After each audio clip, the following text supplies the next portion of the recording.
ঠিক এই জায়গাটায় আমি যখন আসলাম আমার ছেলেকে নিয়ে দৌড়াতে দৌড়াতে ওখান থেকে যখন আমার ছেলেকে নিয়ে এই বরাবর আসলাম তখন ওই গেট থেকে গুলিটা করে।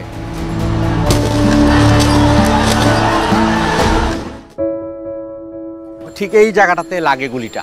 এখান থেকে অনেক মাদ্রাসার ছেলেপেলারাও দেখছে তখন। ঠিক রক্ত, এই যে পুরো জায়গাটাতে রক্ত, এই জায়গাটাতে প্রচুর রক্ত ছিল, তার পায়ের থেকে যে রক্ত ঝরে পড়ছে। এইভাবে আঙ্গুল তুলে তার সে স্লোগান দিচ্ছে, মুষ্টিবদ্ধ হাত নিয়ে সে ছবি তুলতেছে।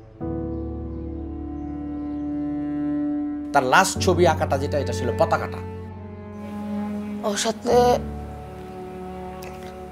ফুটবল খেলাটা সবচেয়ে বেশি মনে পড়ে। আমার খালাতো ভাইও আছে আরাফ, ও যখন ফুটবল খেলে মনে হয় যে জাবিরি বুঝি খেলতেছে বলবো।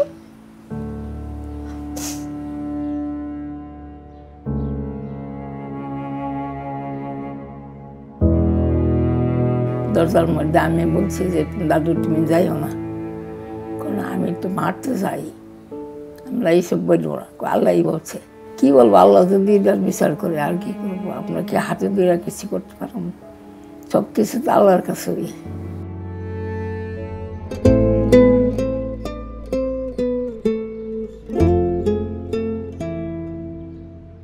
রাজি ছিল না আমার বাবা মা, কারণ আমি থাকি জামালপুর জেলায় আর হেনি থাকে নওগাঁ জেলায়, অনেক দূরে হয়, এই জন্যই রাজি ছিল না। কিন্তু আমি বাপ মায়ের বিশ্বাস রাখি নেই, আমি নিজের ইচ্ছেই তারে বিয়ে করছি। খুব কষ্ট লাগে ওর, ছেলে মুখের দিক তাকাইলে ওর কথাই মনে পড়ে।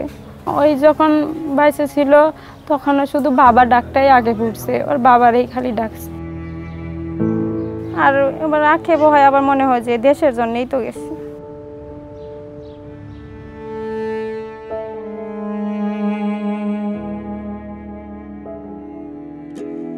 কতটা তুমি হারালে বন্ধু, কেঁদেছে অন্তর, জানো না তুমি হারাবার ব্যথা, জানে পলাশির প্রান্ত। হারিয়ে গেছে যেখানে মায়ের সোনার নোলখানি, গোলা ভরা ক্ষেতের ফসল, সাজানো ফুলদানি। এ হারানোর বেদনা তুমি রেখো অন্তরে, দেখবে তোমার দুঃখ লুকাবে পলাশির প্রান্তরে।